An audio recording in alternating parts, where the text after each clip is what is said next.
Conseguiram fazer a tarefa? Foi de boa? Deixaram para de uma hora, como sempre? Tranquilo. Dessa vez consegui mandar adiantado. Aí, ó. E os temas que vocês escolheram? Curtiram pesquisar mais sobre eles? Bem legal, Pedro.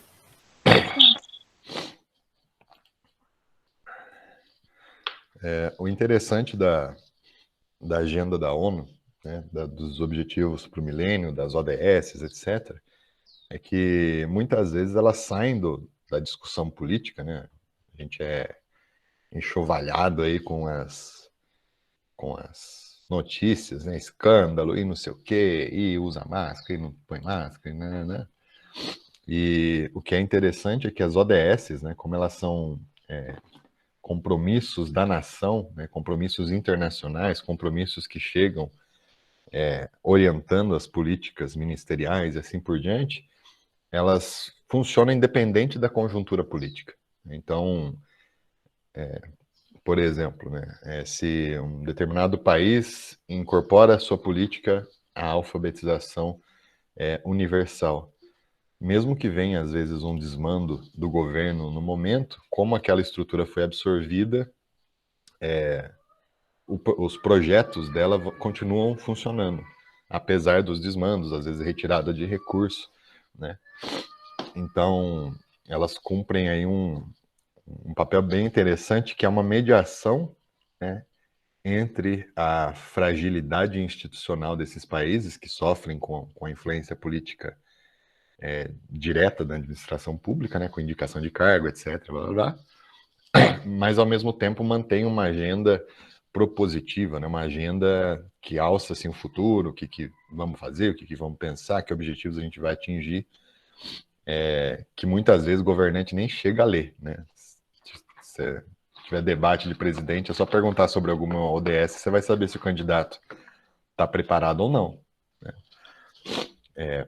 Por que fumizar a ODS é importante? Gente, vamos entender um negócio aqui, ó. Acho que é até mais fácil abrir aqui, ó. Hierarquia das leis. Isso aqui é um negócio celebrado internacionalmente, né? Todo Estado democrático e tal vai ter essa hierarquia. Tá. Vou pegar essa daqui que está mais visível. Então, ó, Constituição, emenda constitucional. Aqui está melhor mesmo.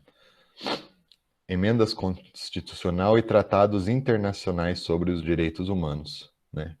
Então, vem toda vez que o país assume um direito internacional, assume uma proposta internacional, ele obrigatoriamente incorpora a Constituição. Né? Então, dificilmente alguma lei das câmaras baixas, né, uma lei da Câmara dos Deputados, não sei o que, chega a inviabilizar uma política internacional, algum tratado, uma vez que esse tratado ele entra dentro da hierarquia como com um compromisso do país em fazer aquilo acontecer. Né? Então, por isso que tem essa importância. Né? Um tratado internacional, embora às vezes pareça que não faz nada, a ONU às vezes perde um pouco da legitimidade em algumas situações, né? Por exemplo, recentemente, né, a gente teve a Organização Mundial da Saúde, né, com toda uma política, uma série de recomendações, né, sobre isolamento social, medidas de precaução à pandemia, calendário de vacinação, acesso a vacinas, etc., que, teoricamente, né, se falar, os países seguem essa política internacional e a gente sai logo disso.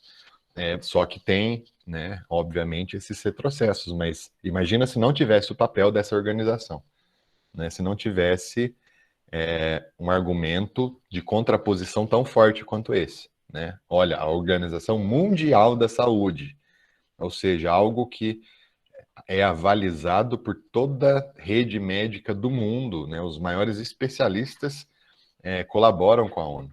Como que você vai falar que esses caras estão errados? Né? Então tem esse papel importante da contradição, né? De ter uma certa legitimidade dentro do panorama internacional para fazer contraposição a argumentos que são, inúmeras vezes, retrocessos, né? Então, sufrágio universal, né? O direito é universal ao voto, independente de sexo, etc, etc, etc. É uma característica das nações que pertencem à ONU. Todas fazem? Não, né? Mas é um imperativo importante que faz a população ter um respaldo internacional disso.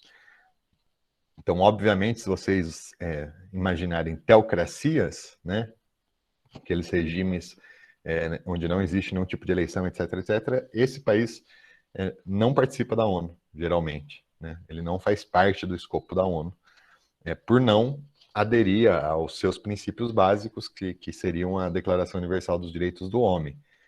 E países que ficam naquele meio termo, né? Tipo assim, assinam a ONU, participam, não sei o quê, mas não tem sufrágio universal, não tem alguma coisinha ou outra.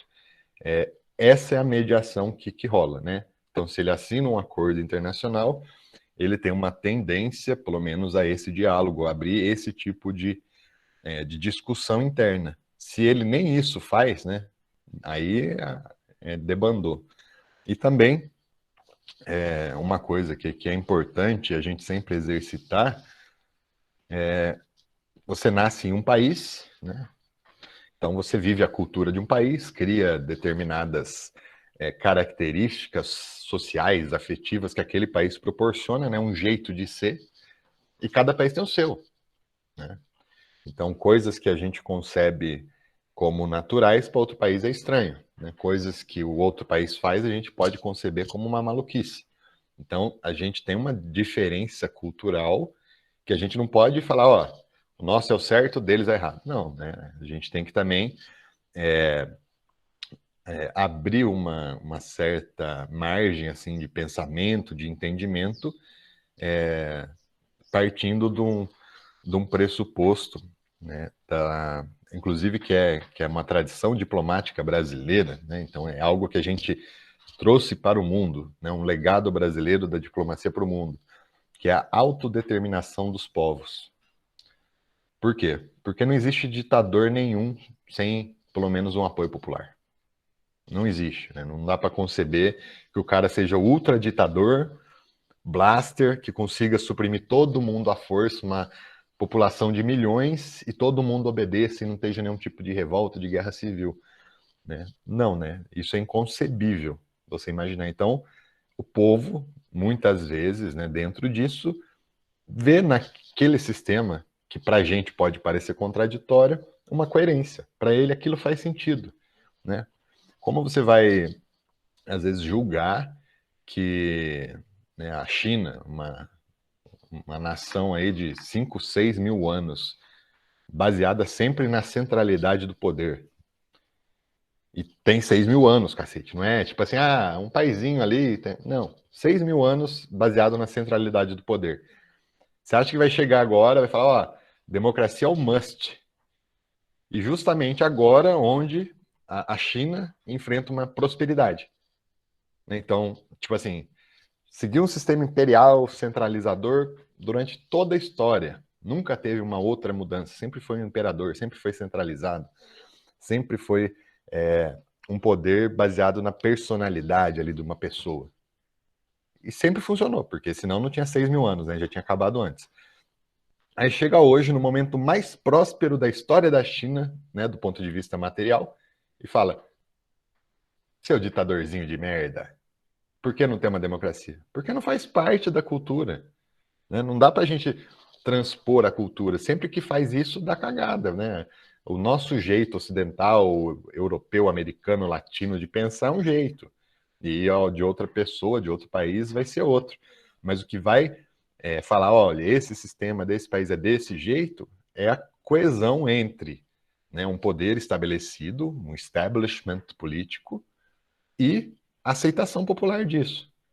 A ditadura no Brasil não é uma via de mão única, não é só uns maldosos que chegaram, blá, blá, blá, influência americana. Não, existia uma parte da população identificada com os argumentos que estavam sendo trazidos ali, né?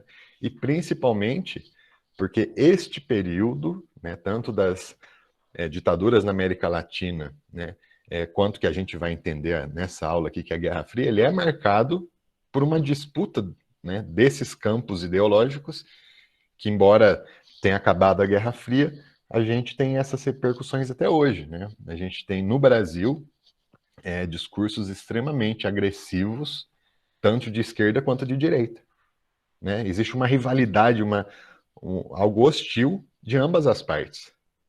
Né? Não existe assim, agora a gente é democrata, não sei o quê. Não, as duas pontas do bagulho quer tomar o poder e quer isso por isso e são legitimados por parcelas da população, hora ou outra. Né? Só que é essa hostilidade que existe entre partidos políticos de orientação social-democrata, vamos dizer assim, né? Os partidos de esquerda no Brasil, uma vez que a gente vive uma democracia, a gente não pode falar em outras coisas, assim como os países liberais, os partidos liberais conservadores, também muito arraigados dentro do capitalismo norte-americano, né, do modelo de capitalismo norte-americano, ficam em toda hora em conflito. Né? E isso é a nossa história, né? Um país que cria sua identidade, que ainda está aprendendo como funciona o jogo da democracia, né? Essas contradições. Por quê? Porque se os caras amassem democracia mesmo, né? Falar, puta, eu sou um democrata do cacete. Eu sou o mais democrata. Eu amo a Constituição, ó.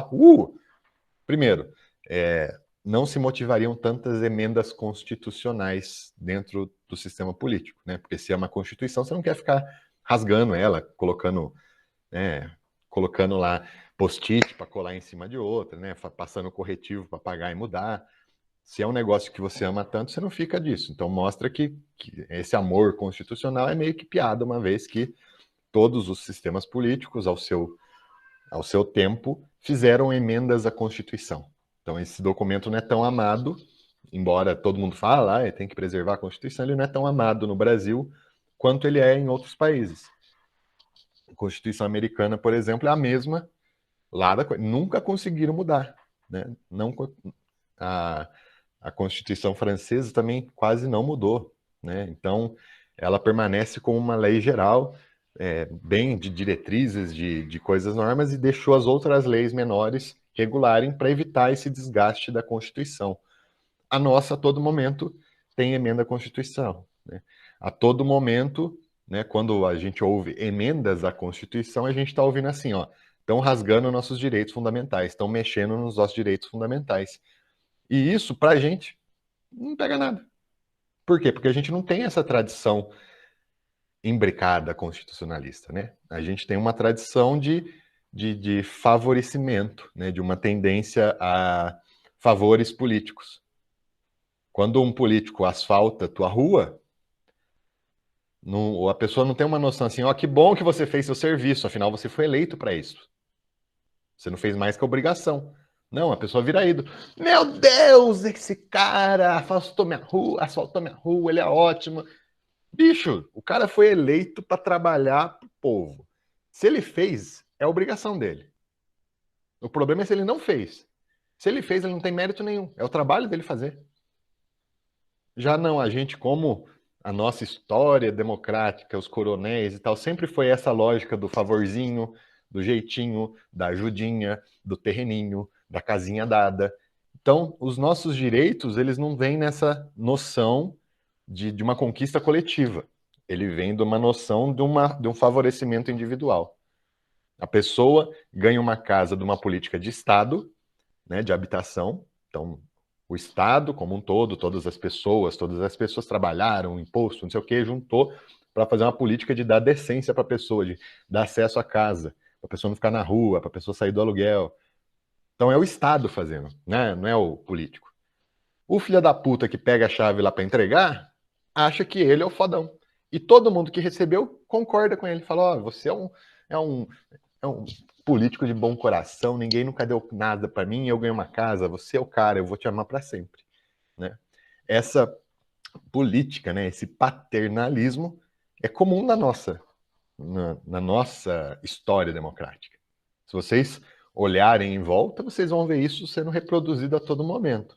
Tanto na esfera local, que é muito mais presente, né, que é muito mais fácil de ouvir, de perceber essas histórias, quanto na esfera estadual, quanto federal, né?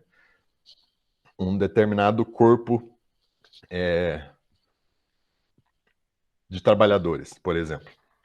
Vamos imaginar que durante um governo de um sujeito X, ele favoreceu a carreira policial. Ele favoreceu que os policiais tiveram mais equipamentos, um salário mais digno e tal. Coisa ótima, né? Bacana, que bom que ele lutou por isso e tal. Mas a corporação adota esse cara como se ele fosse o único que tinha essa preocupação. Por quê? Porque, obviamente, o cara que vem em segunda já não vai ter essa preocupação, né? Já foi feita uma reforma, então não vai mexer com isso, vai mexer com outra coisa. Então, a própria rivalidade vai sendo alimentada desse paternalismo, né? Então, a gente vai ter, para entender, puta, o que a Guerra Fria se faz presente, por que a gente estuda a Guerra Fria, Fumes? Por que essa história tem a ver com a gente? Esse momento histórico mundial, ele vai influenciar diretamente no quê? No nosso modelo, no nosso desenho de pensar, nos nossos posicionamentos a partir da transmissão cultural que a gente vai adquirindo e vai assimilando aí dos outros planetas, dos outros países, né? Dos outros planetas ainda não. Beleza? E a Guerra Fria é um momento impressionante para isso, porque ela claramente vai delinear assim, ó, se você quer ser mocinho, você é desse jeito. Se você quer ser bandido, você é desse outro jeito. É como se você caracterizasse as pessoas não só pelo perfil ideológico, mas também pelo perfil físico, né? Existia uma compreensão de que os americanos eram passados como heróis bonitos, não sei o quê. Não. Já o outro lado eram vilões terríveis, com cara de mal. Como se as pessoas não fossem, tipo, parecidas, né? Tem gente feia e gente bonita no mundo inteiro. Né? Assim como... Então, tipo, é sempre desbalanceado, né? O herói chega lá, bonitão, não sei o quê, enfrentando os malvados feios. Essa simbologia, ela é propositiva, né? Ela não é à toa, ela não é colocada ali de graça. Ela quer passar uma mensagem. Beleza? Vamos lá, só para finalizar, né? Acabou a Segunda Guerra Mundial, a gente vai ter, né, as potências até então. Prof, Oi, se você estiver apresentando, não está aparecendo. que bom, né? Desculpe. E eu abri a hierarquia, vocês me falaram nada. Hierarquia das leis aqui, ó. É como se fosse esse triangulinho aqui, né? Então, a Constituição Federal é a lei suprema, depois emendas constitucionais e tratados internacionais, leis complementares, né, que são Código Civil, Código Penal e assim por diante, leis ordinárias, medida provisória, etc., que está abaixo disso, e depois decretos, portarias, regulamentações que são de ordem local, né, ou que são de menor equivalência, no sentido do que um não pode desobedecer o outro. Né? Então, a lei suprema ela não pode ser desobedecida por nenhuma outra. Então, daqui para baixo, eles só podem ser mais rigorosos do que a de cima. Eles não podem ser mais frouxos. Eles não podem ser mais suaves do que a Constituição Federal. E essa é a importância dos tratados internacionais, por estar bem nesse meio aqui e, de certa forma, assumir uma política de obedecimento aqui, né, das leis demais, que são leis que sofrem influência direta ali do arranjo político momentâneo. Bom, agora estão vendo bem? Sim. Acaba a guerra, né, o mundo tinha basicamente aí 6 potências, né? Inglaterra, ou Reino Unido, Grã-Bretanha, França, Alemanha, Japão, China, Império Japonês, tá? Essa bandeira, ele só mudou depois que deixou de ser império, e Estados Unidos. Né? Quem ganha a guerra? União Soviética e Estados Unidos. Né? Isso é bem claro, né? Do ponto de vista militar, do ponto de vista estratégico, como junto com a Inglaterra, claro, né, os aliados, mas as duas potências aí que sinalizam com um papel proeminente. Não exatamente em 1945, exatamente quando acaba a guerra, né, mas começa a se desenhar isso após a Conferência de Potsdam. Deixa eu ver se eu deixei a imagem aqui. Não. A Conferência de Potsdam tem uma imagem bem famosa. Vamos vocês ficar atentos. É essa daqui, ó. Vai ter vários ângulos da mesma foto, tá? Mas é que aqui a gente vai ter os três ganhadores aí alinhados, né? Então a gente tem o Stalin, né? O Roosevelt e o Winston Churchill. Então as três maiores personalidades da história se reúnem aí para definir o futuro da geopolítica mundial, definir principalmente as áreas de influência de cada uma dessas potências. Espera aí, onde eu deixei?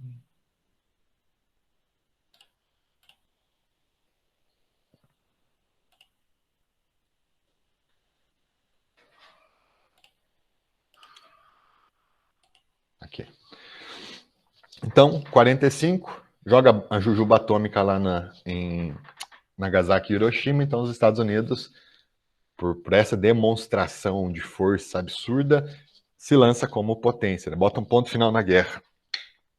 A União Soviética, ela, né, recém-saída lá da Revolução, ainda estava criando sua identidade, né? Tinha havido uma transição, né, de Lenin para Stalin, né, o que vai mudar muita coisa dentro da própria União Soviética, do ponto de vista administrativo, estratégico, etc., né?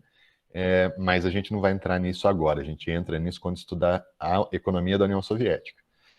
Mas ela, nesse primeiro momento, 45, não estava pronta, ela só vai realmente se colocar nesse papel de antagonista quando ela mesma, né, consegue sua bomba atômica, quando no Tratado de Potsdam ela se coloca, né, eminentemente no papel geopolítico de garantir sua presença não só na Europa, como também no Oriente Próximo, né? Então ela define os raios de influência, e a Revolução Chinesa, que vai acontecer também em 49, né? Então tem um outro significado, né? Você coloca uma das maiores nações aí ao lado dos soviéticos, pelo menos ao lado teórico, né? Ao lado de proximidade ideológica.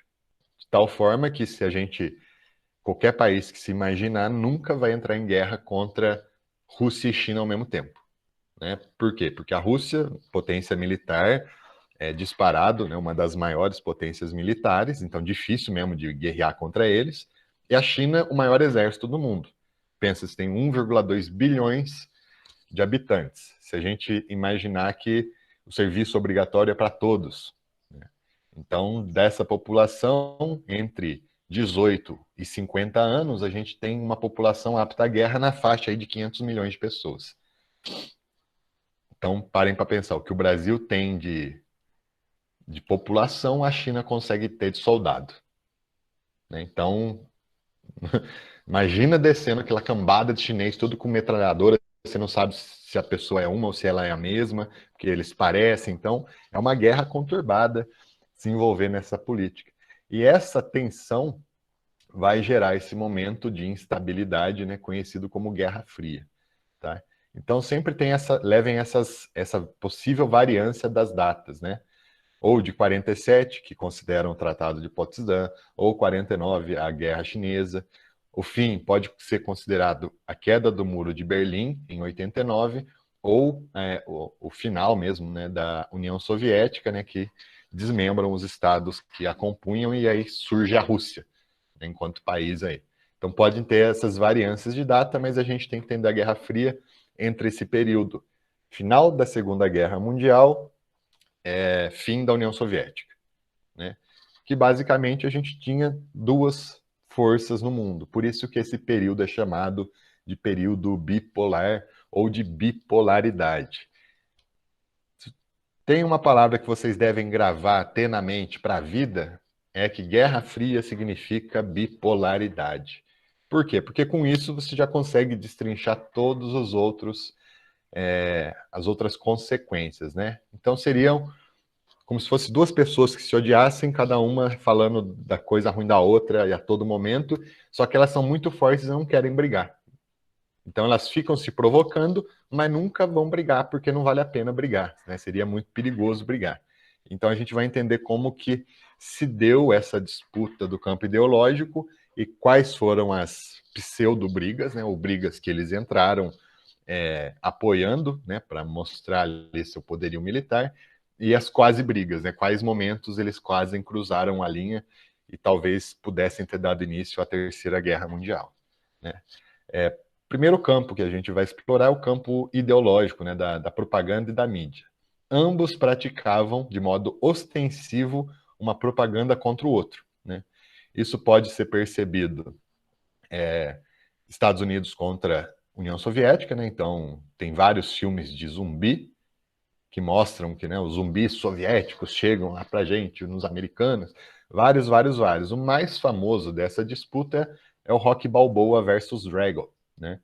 Que é uma série do Rocky Balboa, do Rambo, demonstra muito bem esse espírito americano, bonzinho, salvador da pátria, contra a Rússia maldosa que mata todo mundo, né?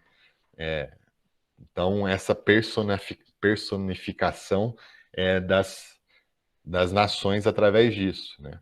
O Capitão América, né, o símbolo principal aí desse período, né? Então, vocês podem ver quase todos os quadrinhos, quase todos os filmes do Capitão América vão estar relacionados a esse momento da Guerra Fria, né? Ele sempre luta contra os soviéticos ruins, os monstros soviéticos. Sempre nos filmes vão ter analogias ao símbolo do Partido Comunista, né? Que é a foice e o machado, que representam os trabalhadores do campo e da cidade, por isso foice e machado, né? Mas que essa presença é vitalícia, inclusive hoje, né? A gente tem em alguns filmes, em algumas reproduções, esse tipo de permanência, né? O russo ruim, maldoso, terrorista, não sei o quê, o americano bonzinho, ama o mundo, ama a pátria, etc, etc. Mas que não sejam iludidos, né? O mundo não é esse conto de fadas, o mundo não é essa belezinha que a gente pensa. Então, um país não guerra com o outro simplesmente pela beleza, né? Simplesmente por falar, eu tô levando a prosperidade. Isso é balela, porra. Né? Claro, sou um país, não sei o quê, tô sem problema nenhum, o que eu vou fazer? Vou inventar uma guerra para ter problema, né? Para matar soldado meu, para matar meus cidadãos. Não, ninguém entra em guerra por ideais puros, não. Os caras entram em guerra porque tem interesses por trás, porque aquilo representa alguma prosperidade econômica, estratégica e assim por diante, né? Então, do mesmo modo, né, tem essas propagandas também do lado anti-Estados Unidos, né? Então, a gente, nesse mesmo período, e às vezes até hoje, tem esses questionamentos das contradições dos americanos, principalmente, né? Então, por exemplo, né, a Estátua da Liberdade, né, a propaganda americana, só que é o maior sistema carcerário do mundo, né? Então, venha para a Terra da Liberdade, aqui temos o maior sistema carcerário do mundo. A propaganda é mais ou menos essa, né? Aqui da mesma maneira, questionando para onde vai a riqueza das nações, né? Então, mostra um burguês, capitalista, um banqueiro cheio de dinheiro e falando que ele ganha 20 vezes mais do que as pessoas e que isso é normal, blá, blá, blá, nos Estados Unidos. Aqui, mesma coisa, né? Então, cada um dentro da peculiaridade do seu sistema político-econômico vai usar tais argumentos a favor, né? Então, para quem fica a riqueza das nações nos Estados Unidos? Para o povo. Ah, na União Soviética não, fica para o trabalhador. É verdade? Obviamente que não, né? E não é, né? Então, depende do ponto de vista que se analisa, a quem se analisa, que caso se analisa. Então, não sejam tomados por paixões da propaganda. Essa é a noção da propaganda. Ela quer alimentar essas paixões, esses conhecimentos rasos do que realmente é o mundo, né? O mundo é muito mais complexo e muito mais tem interesses escondidos do que isso. Então, essa daqui é interessante, que é uma resposta à bomba aqui, ó, né? O símbolo típico dos Estados Unidos nas mensagens, nas missões de paz, é a pombinha da paz, né? Que é, inclusive, o símbolo da ONU. E aí também houve uma sátira aqui, né, da bombinha da paz dos Estados Unidos, né? Venham fazer parte da bombinha da paz. Então, do ponto de vista da propaganda, fica bem claro a hostilidade que vai existir nesse período, cada um tentando reforçar, né, os erros, principalmente de um com o outro, né? O capitalismo tentando reforçar os exageros de um Estado soviético, centralizador, que fazia uso da violência descabida, etc., etc. E a União Soviética tentando mostrar as contradições do capitalismo para o mundo, né? Então, embora tenha toda a prosperidade econômica, ela também acaba jogando muitas pessoas à miséria, não garantindo a qualidade dos serviços públicos para todos. Essa bipolaridade também vai ser bi nas outras coisas. Então, se a gente separar aqui, ó, mundo capitalista, os Estados Unidos, eles tinham um plano de ajuda econômica aos países aliados ou simpatizantes, que era chamado de Plano Marshall. Do mesmo lado, a União Soviética, nesse mesmo período, também tinha um plano de cooperação econômica entre os países socialistas integrantes da CEI, que era a Comecon. O mundo capitalista apoiava a República Federativa da Alemanha, a Alemanha Ocidental, né? Isso daqui é do Tratado de Potsdam, que define as áreas de interesse, as áreas de influência de cada potência. Ao passo que o Bloco Socialista fomentava a República Democrática da Alemanha, ou Alemanha Oriental. Se a gente levar isso, por exemplo, para o regime político, né? A gente tinha, no mundo capitalista, um regime democrático liberal, né? E uma economia capitalista, né, baseada na propriedade privada. Já no mundo socialista, a gente vai ter dois regimes, né? Um regime socialista de centralismo democrático, em Lenin, tá? Depois que Lenin é assassinado, aí tem uma migração para o regime ditatorial de Stalin. Tá? Então, existem duas uniões soviéticas diferentes aqui em cada período, né? Neste período aqui de Lenin, ela era muito menos violenta, muito menos perseguidora, muito menos apta a exageros, né, políticos. Ele era, inclusive, bem parecido com outros modelos de social-democracia que existiam.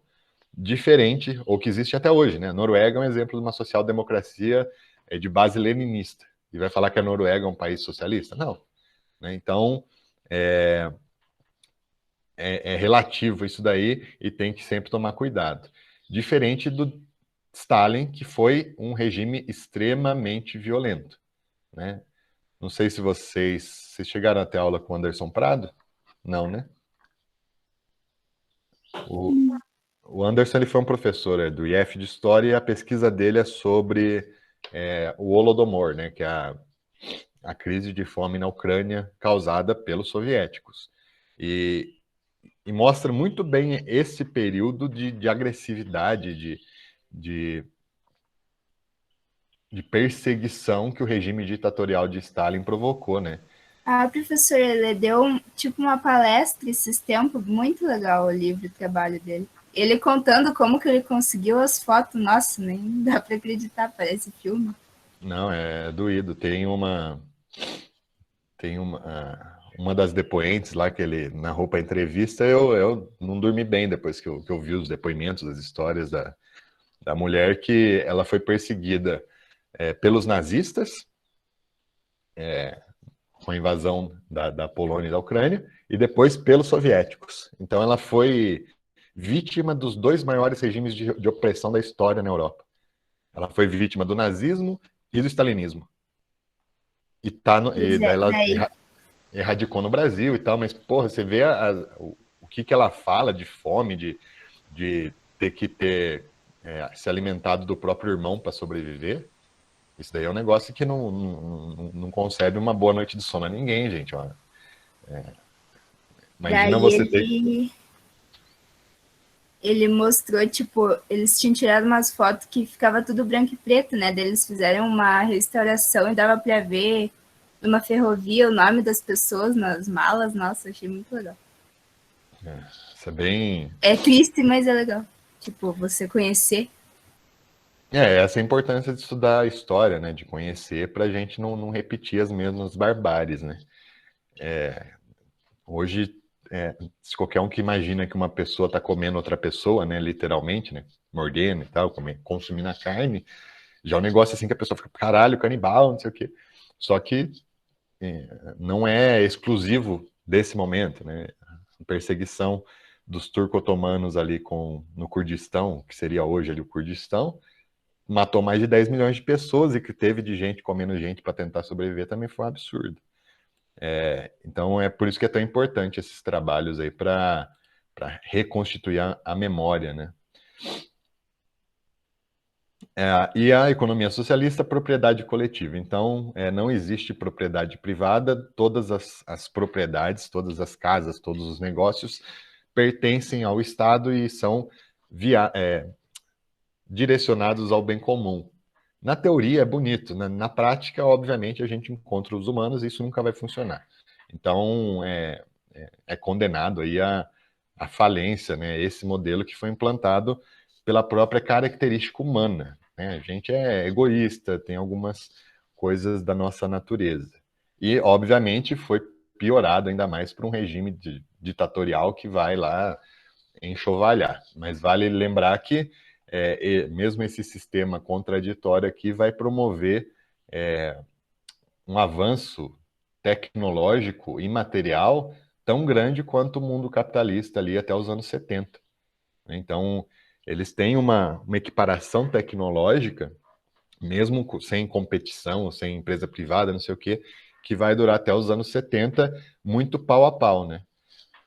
Como que estava o mapa desse mundo bipolar, né? Se vocês perceberem, né, a OTAN fazia como se fosse um cerco à União Soviética, né? Vocês podem ver que todos os países apoiados pela OTAN estavam, de certa forma, isolando geograficamente a União Soviética e seus aliados. Alguém lembra do nome disso daqui? É um nome bastante importante, né? Essa política, né, o macartismo, né, caça às bruxas, né, essa perseguição, ela vai receber esse nome geopolítico de cordão sanitário, né? Ou seja, um cordão de isolamento, né, evitando o avanço da ideologia, dos preceitos da União Soviética. Então, esse mesmo mapinha aqui, ó, já mostra os principais pontos de guerra durante a Guerra Fria. A Guerra das Coreias, a Guerra da Indochina ou Vietnã, a Grécia de 47 eu nem vou considerar, porque foi coisa de muito rapidinha, né? A crise de Berlim em 53, que vai ter um momento pequeno, e um dos pontos principais aí do ponto de vista da história da geopolítica, que é a crise dos mísseis em Cuba, tá? Também vão ter outros momentos, né, como a Guerra do Golfo, em 82, 83, que vai ser o ponto que hoje é o mais importante para a gente, uma vez que a gente vai ter o Talibã retomando o poder. Então, entender a Guerra do Golfo é essencial para entender o que vai acontecer do ponto de vista geopolítico nessa região aqui. Então, um cordão sanitário. E ao passo que a União Soviética buscava também, né, ampliar a sua área de influência para garantir que o regime, o modo socialista se consolidasse enquanto modelo de pensamento, tá? Não existiam referências, né? Então, a gente não sabia o que era o socialismo ou essa experiência antes disso, né? Não existia outro país que tivesse tentado fazer uma revolução. Essa foi a primeira, e as contradições, os erros, os acertos, não sei o que, vão sendo moldados na prática. Ao passo que o sistema democrático capitalista implantado pelos aliados aqui, eles vão, né, aos poucos entrar dentro de contradições, né? Por exemplo, a Guerra Civil Espanhola, né? A Espanha, ela tinha um regime político que para mim é um dos mais sensacionais aí que a gente já experimentou enquanto humano, que era legalismo espanhol, né? Esse legalismo espanhol, né, que ficava na região norte da Espanha, ali perto da Catalunha, era um regime no qual as pessoas, tipo assim, a lei valia tudo, né? E não tinha uma representatividade indireta, um desequilíbrio de poder. Era como se fosse um socialismo de legal. Então, tipo assim, todas as regras do funcionamento deveriam seguir a lei.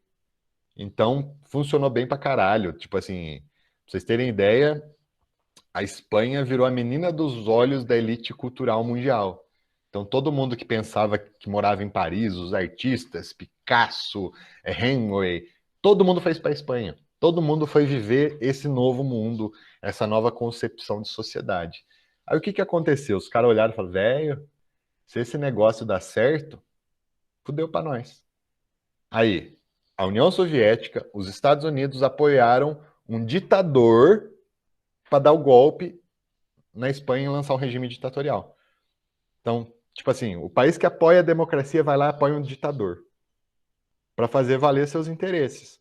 O país que adora o socialismo coloca um ditador. Para quê? Para fazer valer seus interesses. Porque se esse negócio, se esse legalismo espanhol dá certo, né, funciona e consegue promover toda essa bonança que aparentava do ponto de vista estético, cultural, etc., o que tinha se desenhado ali para a União Soviética não ia dar certo. Eles iam querer o legalismo espanhol, que não precisava de centralidade política. Só que não. Esse regime não era interessante para nenhum dos dois, eles foram lá, apagaram do mapa, apagaram da história. Tanto que acho que é a primeira vez que vocês ouvem falar em legalismo espanhol, né? Por quê? Porque foi essencial apagar esse movimento da história para continuar seguindo. E essas discussões aqui vão ser bastante repercutidas, né? Por exemplo, o Brasil, né? O Brasil vai ter um golpe militar apoiado pelos Estados Unidos, já documentado, etc., em 64, né? Golpe de 64. O que tinha no Brasil em termos políticos, né? Qual que é a história do Brasil? Como a gente estava sendo dominados por comunistas, né? O Brasil começa, ele vai ter 3 presidentes em sequência que assumiram um projeto de nação, um projeto assim, nacional desenvolvimentismo. Esse era o nome, nacional desenvolvimentismo. Começa com Vargas, Constituição de Indústrias de Base, fortalecimento do mercado privado e, posteriormente, das instituições democráticas. Quando Vargas estava terminando o bagulho, já estavam ameaçando dar um golpe militar, porque isso daqui ia desestabilizar os outros países. Afinal, como um país de merda que nem o Brasil, que era a 46ª economia mundial, em 20 anos vira a 6ª economia mundial. Não faz sentido, os caras queriam tirar o Brasil do mapa, né? Queria tirar esse sistema do mapa. Essa tensão era tão grande do golpe acontecer e tal, que Vargas, para evitar isso, mete uma bala na cabeça e chama o povo para a rua. Fala, não, a democracia ninguém vai tirar daqui. Mas no final ele só conseguiu adiar 10 anos. Depois vem o JK, continua esse projeto do nacional desenvolvimentismo, né? Diversifica as indústrias, etc, etc, muda a capital, que foi uma cagada, mas mudou a capital, fez um monte de rodovia. Aí chega o sucessor do JK, que vai para a última reforma que faltava, né? Que é a reforma agrária. Né? O Brasil fez uma reforma industrial, uma reforma política, faltou a reforma agrária. Por quê? Aí todas as pessoas do país iam ter terra, né? Foi o que aconteceu em Portugal, né? Tinha uma época que a terra estava concentrada. Distribuiu terra para todo mundo ter do que viver. Se todo mundo tinha terra para viver, é fácil você falar quem é vagabundo e quem não é, quem é bandido, quem é mocinho. Né? Porque, ó, você está roubando por quê? Ah, é porque eu não tenho dinheiro, eu não tenho... Não, você tem terra, você teve, né, você teve as condições para não roubar, para ter uma vida boa. Então era mais fácil. Só que a reforma agrária é uma política que assusta todo mundo, né? Que é uma pessoa ouve e fala, ah, é coisa de socialista. Mas não. Todos os países europeus fizeram reforma agrária. Na Inglaterra chamou cercamentos. Na Espanha chamou salazaranismo, que é Revolução das Rosas, blá blá blá. Se vocês quiserem, vocês estudam esse bagulho. Mas rolou uma reforma agrária. A gente ia fazer a reforma agrária com João Goulart ia diversificar as indústrias e, principalmente, uma coisa que era genial do ponto de vista geopolítico da época, que o João Goulart era um puta cara na relação internacional. Os outros países não conseguiriam circular, por exemplo, na China, não conseguia ir na Índia, não conseguia ir nos Estados Unidos, não conseguia ir na Rússia. O cara conseguia chegar em tudo quanto é lugar e ser bem recebido, né?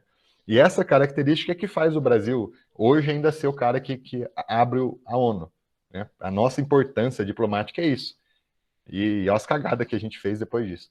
Implanta um regime ditatorial para acabar com isso. Ah, mas foi só no Brasil, os caras não gostam do brasileiro? Não, porra. Isso aqui vai ser no Chile, né? O Chile tinha um governo de esquerda, de social-democrata também, a gente fala de esquerda como se fosse soviético, não, era um regime democrático mesmo, as pessoas elegeram esse cara do Salvador Allende. Começou a incomodar os interesses norte-americanos, deu golpe aqui com Pinochet, apoiou o golpe, mandou arma, mandou não sei o quê, né?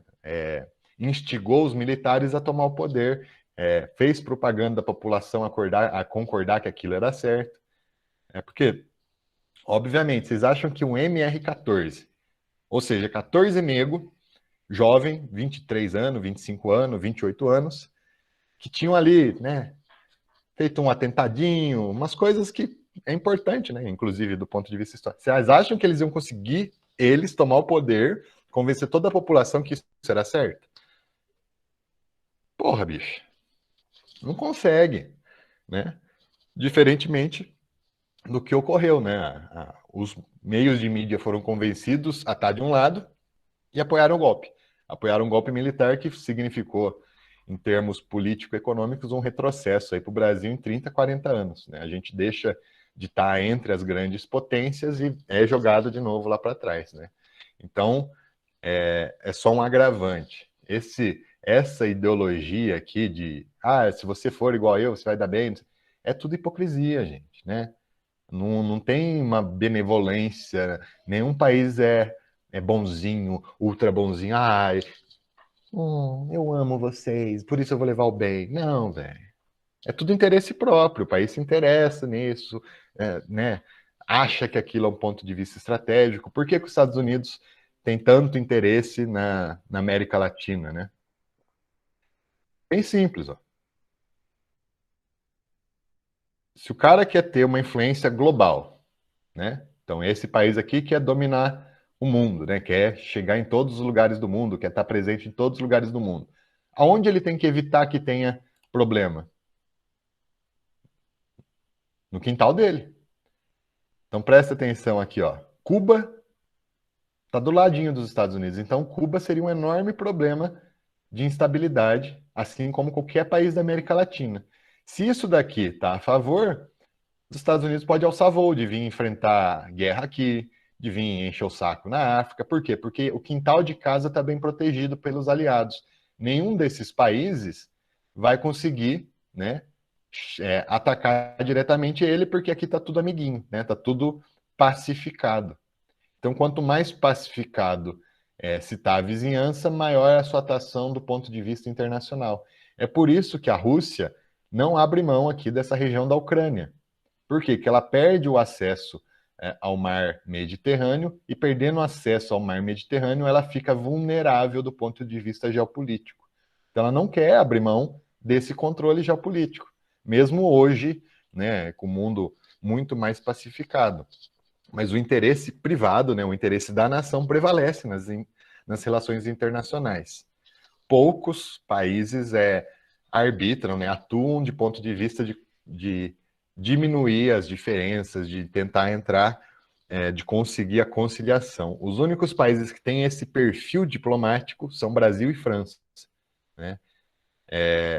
Historicamente possuem esse perfil democrático. A França, depois que meteu a guilhotina em todo mundo, aí, né, se criou um ideário aí que é bastante invejável do ponto de vista democrático, né? As pessoas defendem seus direitos conquistados a todo momento, né? Se você mexer em qualquer direito trabalhista na França, eles vão para a Praça de Maio e quebra tudo, porque não pode mexer em direito, não.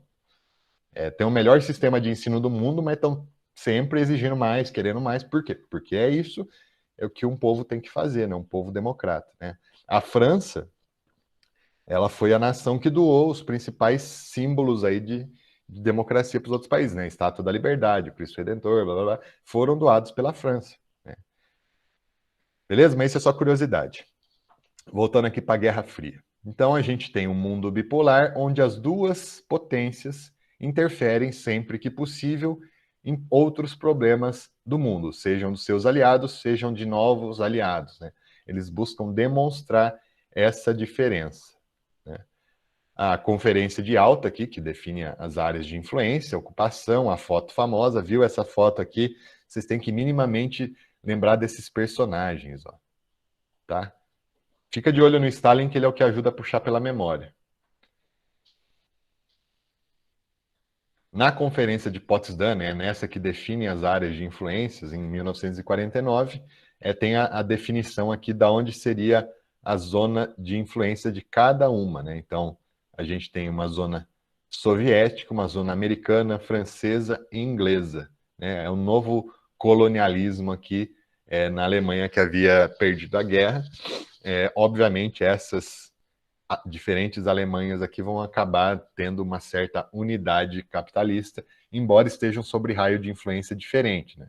Muita gente às vezes fica, nossa, porque a Alemanha ocidental progrediu muito, não sei o quê, né, que tem, né, parte industrial, mas na verdade a zona inglesa evoluiu muito mais, né, do que a zona americana em alguns sentidos. A divisão da Alemanha, ela é marcada principalmente pela construção do Muro de Berlim, né, que vai dividir a capital da Alemanha ao meio, né, então vai materializar a dualidade, né, então fica bem visível o que é capitalista, o que é socialista, o que um Estado promete, o que o outro promete.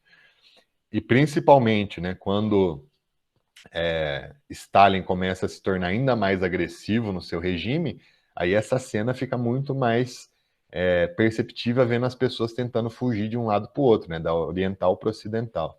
E tais contradições vão ajudar a dissolver, a diluir aí o poderio da União Soviética em termos de influência. Pensando nessas bipolaridades, né? Plano Marshall, Comecon, né?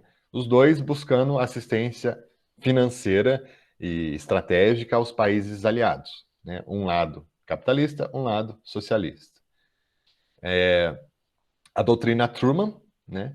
A doutrina Truman é como se fosse uma política internacional de caça aos comunistas. Então, qualquer coisa que acontecesse ao mundo que precisasse de um apoio americano, era só falar que você estava brigando com um comunista, que você ganharia apoio militar, financeiro, estratégico para resolver isso, né? Inclusive, essa desculpa de combate aos comunistas serviu aí para os Estados Unidos mandar forças à Colômbia para combater o narcotráfico. Falou que o narcotráfico financiava o terrorismo internacional. Então, também usou de desculpa a doutrina Truman para outras coisas. Inclusive, né, a doutrina Truman ela justificou muitas das ações de perseguição no Brasil, né? Muita gente aí foi para os porões da ditadura, apanhou para caralho, baseado nessa doutrina Truman. Você não podia pensar diferente do que estava estabelecido. Caso você pensasse, você era um comunista e estava tentando contra os deveres legais. Muito embora, antes do AI-5, né, das doideiras que foram feitas do ponto de vista ditatorial brasileiro, a gente tinha um Estado que garantia a pluralidade de ideias, mas mesmo assim a doutrina Truman perseguia.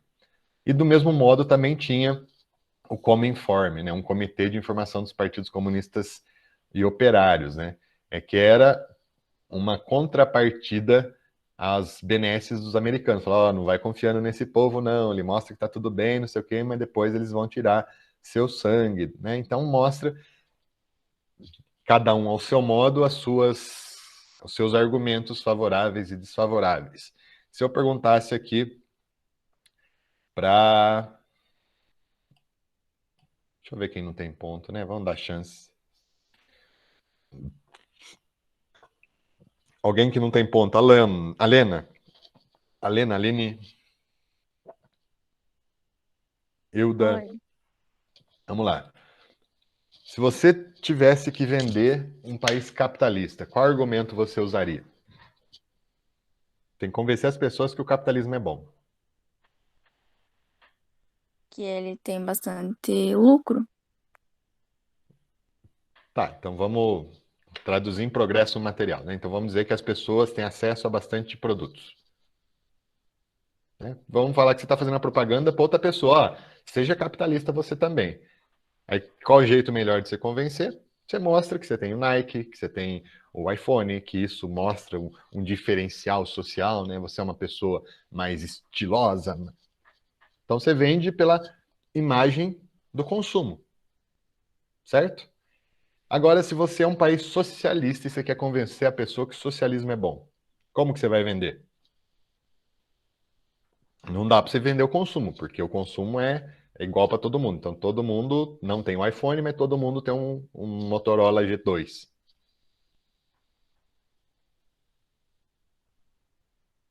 Fala, tipo, que não tem desigualdade social, tanto.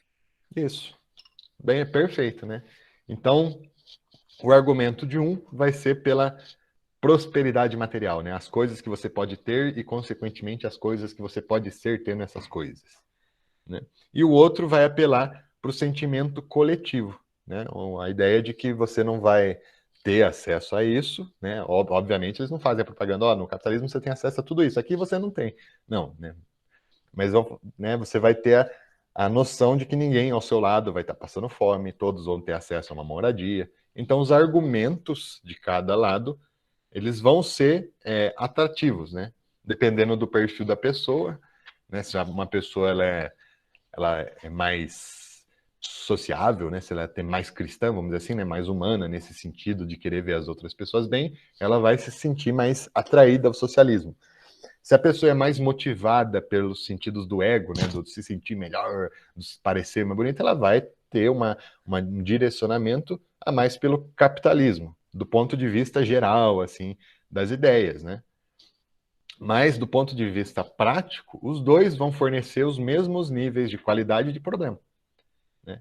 Então, é meio que uma disputa ideológica que esconde os defeitos e as contradições que ambos possuem, né? E, obviamente, a qualidade de um é a contradição do outro, né? Então, a qualidade desse diminuir a desigualdade é a contradição que o outro vive, ele produz desigualdades, né? Esse daqui, ao produzir um progresso material, tem contradição a esse, que produz um progresso material muito devagar, muito escasso, uma vez que tem que dar para todo mundo. Então, você não tem uma evolução tecnológica tão grande, porque você tem que primeiro abastecer todo mundo tem que ter acesso ao bem. Então, as coisas andam um pouco mais lento. Além dessa política, né, institucional, teórica, que vai tentar convencer as pessoas, né, ou perseguir quem pensa diferente, também tem os pactos militares, né? Pacto militar seria uma cooperação entre os diferentes exércitos dentro de uma mesma política. Então, a OTAN, né, a Organização do Tratado do Atlântico Norte, ela vai contar com todos esses exércitos unidos em caso de invasão, ocupação ou guerra declarada a um desses países. Então, pensa bem, se você declara guerra contra a Holanda, você declara guerra contra todos esses países, né? O que, de certa forma, impede, né, fortalece pequenos países a fazerem parte da OTAN e ter essa ressalva. E também liberam ele de fazer tanto investimento militar, já que ele tem por trás dele um dos maiores exércitos. Do mesmo jeito, a gente tem o Pacto de Varsóvia, né, que é o pacto militar entre os países do leste europeu, né, União Soviética, Albânia, Alemanha Oriental, Bulgária, Hungria, Tchecoslováquia, Polônia, Romênia, Cuba e... Ah, esqueci isso daqui. Olha que merda de fazer sigla. A gente cai na própria ideia. Essas alianças militares acabaram aprofundando ainda mais, né, a questão do cordão sanitário, né? Cordão sanitário era o nome dado para os aliados americanos. Como que era o nome dado pelos soviéticos em relação aos americanos? Como é que eles se protegiam dessa ocupação capitalista? Era chamado de cortina de ferro, né? Então, que era um sistema intransponível no qual não só a informação, não só o coisa, mas também era impossível invadir esses países militarmente. E até hoje, né, embora agora centralizado na Rússia, essa característica é mantida, né? A Rússia é o país mais difícil de invadir, né? Dificilmente alguém vai entrar em guerra com a Rússia e vai entrar no território da Rússia e vai derrubar o presidente lá em Moscou. Isso é muito difícil, né? Isso além de geograficamente bem desenhado estrategicamente, militarmente ela é bem protegida. Então ela tem os lanças-mísseis protegendo todo o seu entorno e um domínio de submarinos no Mar Báltico. Esse movimento é chamado de cortina de ferro.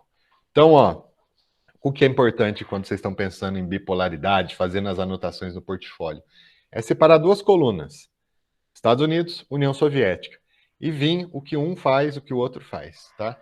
E a gente também não pode esquecer das corridas quando falam desse, né? A gente tem a São Silvestre, tem a Maratona de Nova York, que não fazem nada com esse assunto, mas e que é importante da gente lembrar que são as corridas ideológicas, tecnológicas que um país vai fazer contra o outro, ou vai fazer tentando mostrar que é mais foda, que é mais paquitão que o outro. Então a disputa ideológica, econômica, política, é de tudo quanto é jeito. Por isso que o período é bipolar, né? Porque tudo a gente tem que pensar nessa disputa.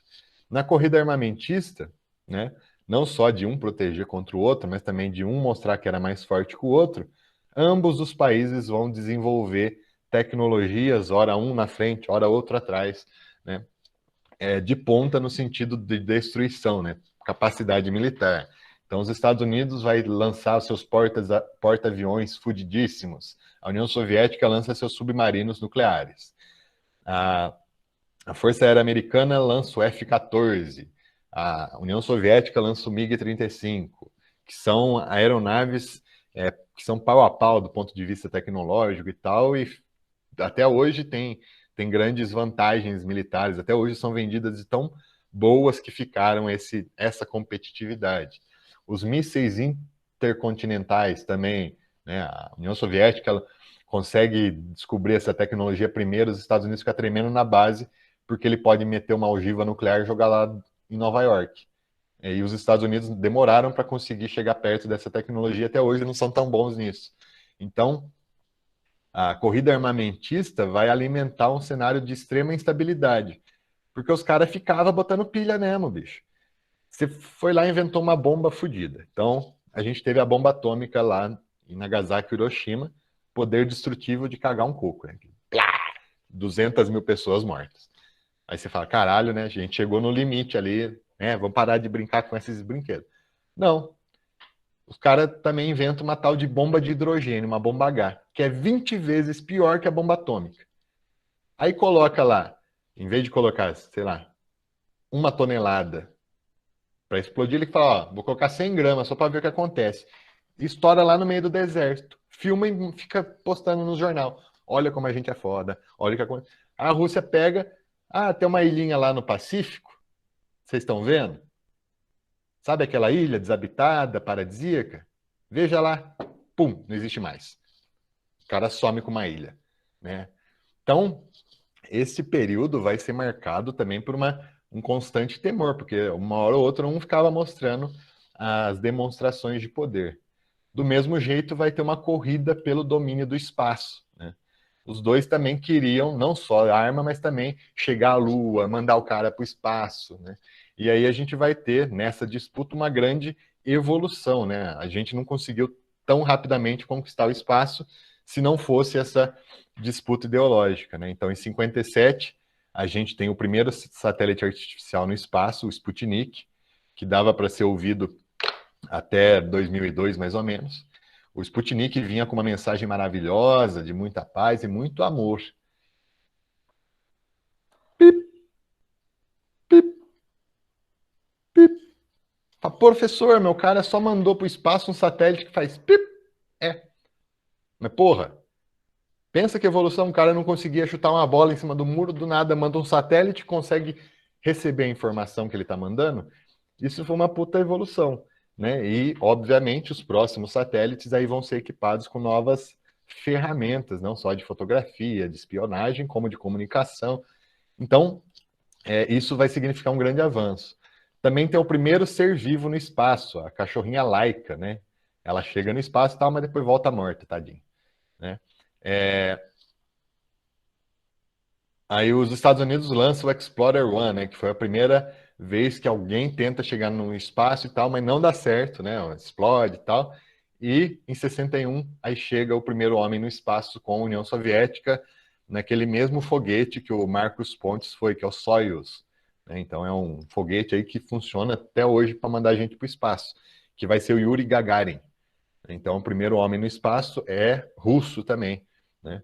Em 69, os Estados Unidos, né, para correr atrás de tudo que perdeu, né? Pensando assim, corrida espacial, Estados Unidos perdeu tudo, né? Primeiro satélite foi a União Soviética, primeiro cachorro foi a União Soviética, primeiro homem, União Soviética. Os Estados Unidos, então vou subir lá, botar uma bandeira na Lua, né? Então, em 69, após um monte de fracasso, matar um monte de astronauta, torrar milhões de dinheiro tentando mandar, né? Pode ver que é Apolo 11. Então, as Apolos para trás todas foram para o saco. No Apolo 11 ele consegue chegar com o homem à Lua, né? E aí marca um ponto importante aí da corrida espacial, ou pelo menos coloca ali um ponto final, né? Não tinha mais o que os caras faziam diferente. Não dava mais para ser o primeiro em muita coisa nesse sentido. Então tem a imagem de cada um deles aqui, ó. A Laika era a cachorra do astronauta, né, do Yuri Gagarin. Ela volta em óbito, né, na hora que volta para a atmosfera.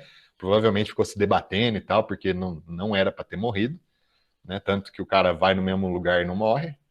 E daqui do Neil Armstrong, né, colocando a bandeira lá, é um pequeno passo para o homem, um grande passo para a humanidade. Beleza? Até aqui? Sim. Nessas intervenções durante a Guerra Fria, a gente vai ter a Guerra das Coreias, que já sofriam uma influência de dissuasão, né? Já existia uma tendência a se separar e que vão ser agravadas aí pelo apoio, né, soviético, chinês, à Coreia do Norte e norte-americano, ou da OTAN, à Coreia do Sul, né?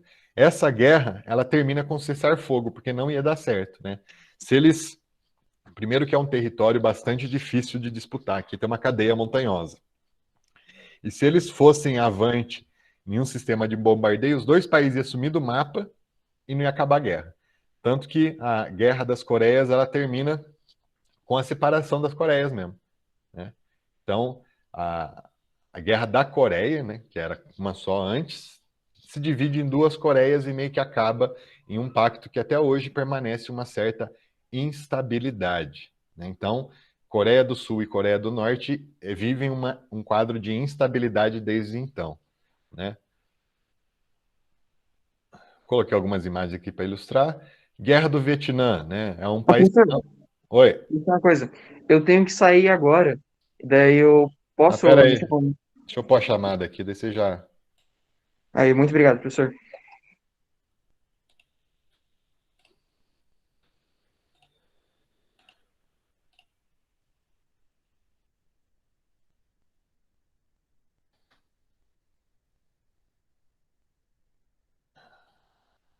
Camille já saiu? Qualquer coisa, manda uma mensagem para ela responder, manda o link para ela. Então, vamos lá. A Guerra do Vietnã, né, é uma das guerras mais polêmicas, né, porque os Estados Unidos perderam e tal. Também foi uma guerra que as pessoas foram se meter em problema alheio, né? Nem existia uma guerra, nem existia essa disputa. Na verdade, era uma tendência a um separatismo entre o sul do Vietnã e o norte do Vietnã. Tem esse apoio, né? E do ponto de vista estratégico, uma derrota tremenda dos Estados Unidos, que tenta chegar com modo de fazer guerra comum, né? Soldados, armamento e tal, e pega um país com uma floresta tropical densa, né? Onde os Vietcongs se organizam em emboscadas, em terrenos ali de tocas, túneis e assim por diante, né? Então, uma estratégia de guerra que os americanos não tinham visto até então, em uma zona monsônica. Professor, uma coisa. Oi. Qual a resposta que tem que marcar ali? Qualquer uma tá certa. Qual que uma tá certa? É, Obrigadão. Eu vou me despedir aqui da aula e depois eu assisto ela na gravação. beleza. Obrigadão, professor. Tchau, tchau. Falou, tchau, tchau. Já estamos acabando, tá, gente? E eles perdem do ponto de vista estratégico, né? E do ponto de vista ético também. Por quê? Porque os vietnamitas não estavam nem aí para guerra. Tipo assim, tava lá o pessoal separando e tal, recebeu ali um apoio, mas não era uma guerra de grande intervenção. Os Estados Unidos chega como se fosse a guerra da vida deles. E aí bota as armas mais fodidas, gás sarin, bota lá um gás que destruía as plantações e bota aquele bando de brutamonte para invadir uma sociedade pacífica. Os caras estavam tudo de boa lá, plantando seu arroz, chega lá todos Rambo, cheio de metralhadora, matando todo mundo. Guerra é um negócio terrível, né? Que são feitos exageros de todas as partes. Então chega aquele soldado que ficou lá 5, 6 meses longe de qualquer contato humano ali, e aí chega no vê um povo mais fragilizado, então tem um monte de estupro. Então, todos esses casos vão destabilizar muito os Estados Unidos do ponto de vista ético e moral na sua sociedade, né? Principalmente com o movimento hippie ganhando força dentro dos Estados Unidos. E, além disso, eles tomam uma derrota tremenda, né? Por quê?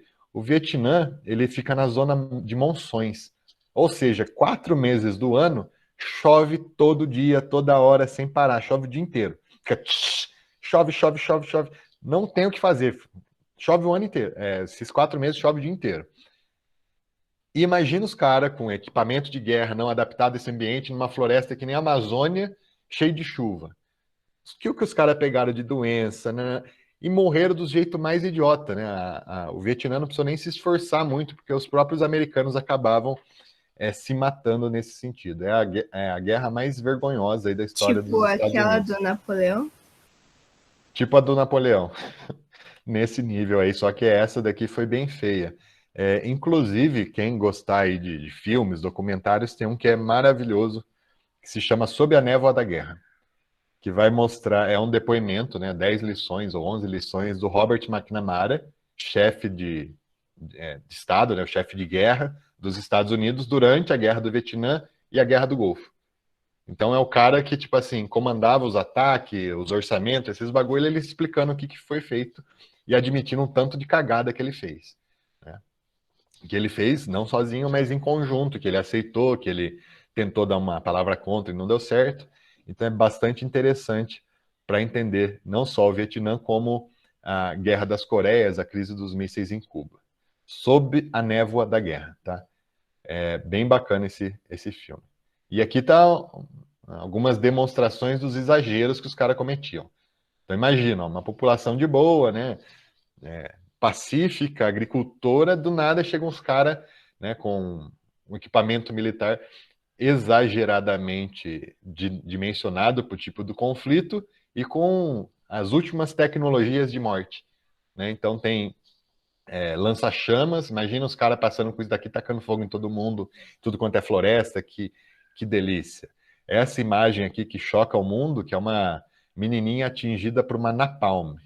Né? Napalm é uma bomba bem carinhosa. Ela é uma granada, né? Que funciona assim. A granada, sei lá, desse tamanho, assim, tamanho de uma manga, mais ou menos. Você joga a granada, ela explode, e ao explodir ela solta um plástico que gruda na pele e continua queimando a pele até entrar no osso. Essa menininha aqui tava as costas cheias disso daí, saiu correndo com as costas queimando e o soldadinho aqui de boa. Né?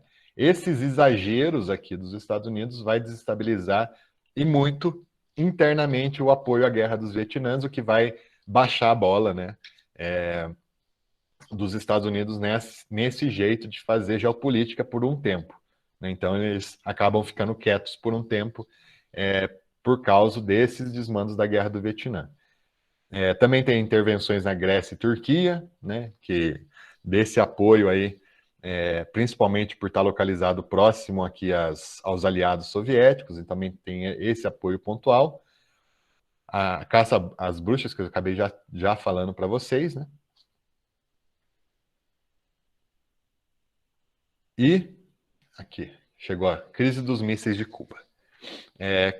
Cuba foi né, era um quintal dos americanos, né? Era como se fosse um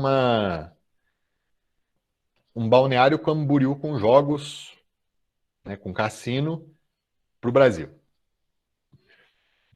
Nossa, o exemplo tá uma bosta. Então, sei lá, imaginem como se fosse um puteiro americano, para ser mais preciso. Um puteiro cheio de cassino. Era isso que Cuba representava para os Estados Unidos, né? Cuba havia se libertado, tido a independência dos espanhóis na virada do século, e depois vai ter uma grande influência ali dos Estados Unidos, que não poderiam deixar uma zona tão perto deles, né,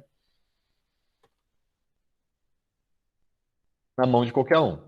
Então, imagine a importância geopolítica, né, de guerra de Cuba para os Estados Unidos, né?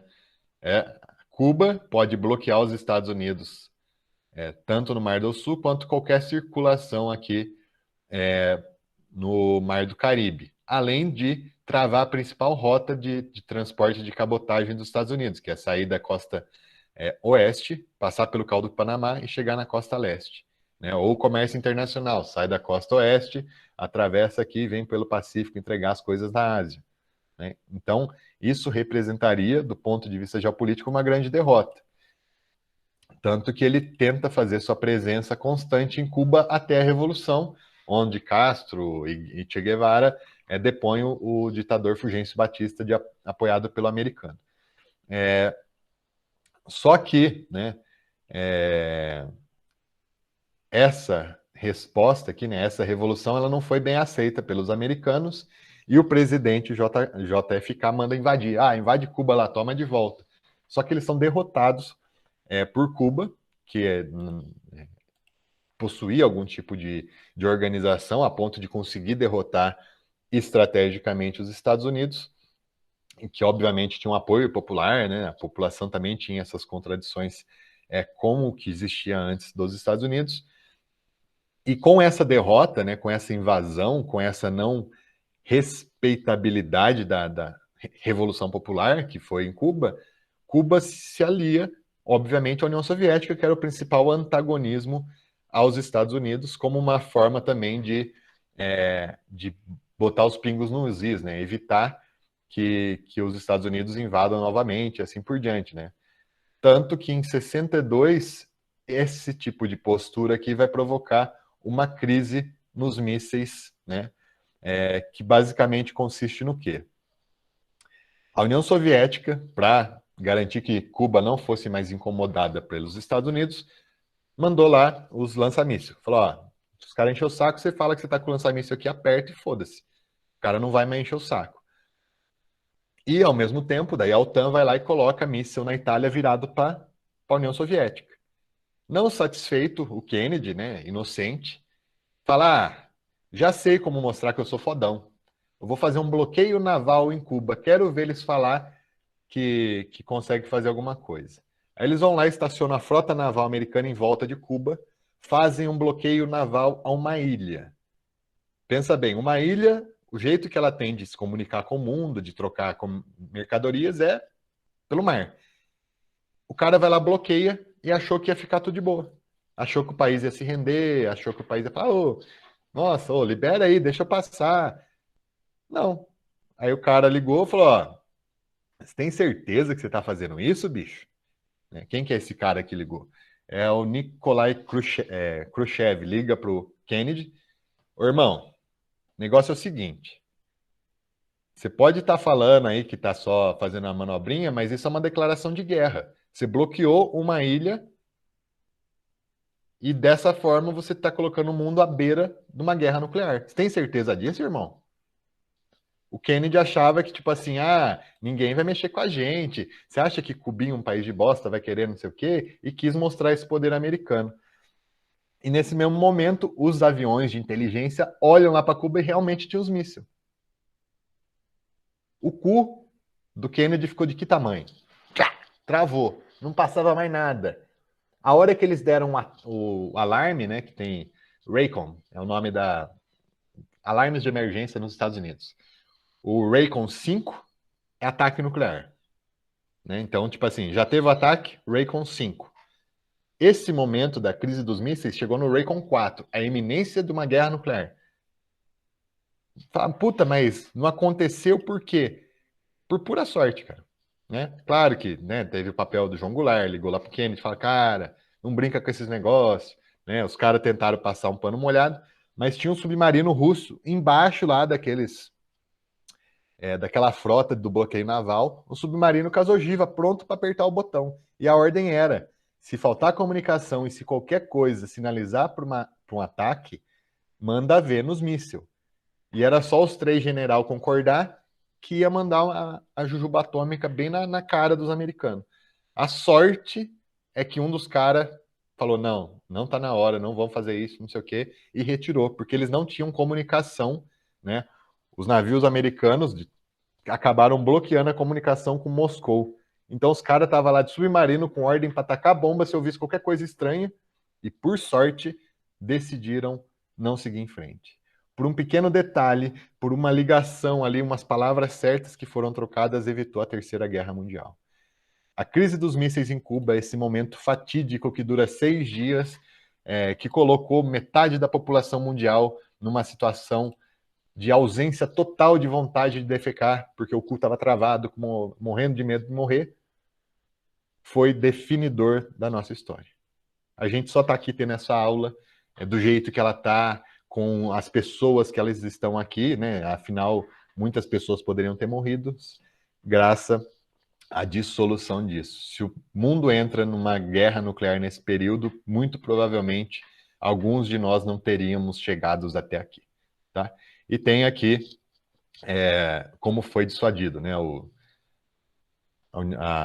Estados Unidos tira os mísseis lá da Turquia e da Itália, a União Soviética retira de Cuba com um acordo de nunca mais mexer com Cuba.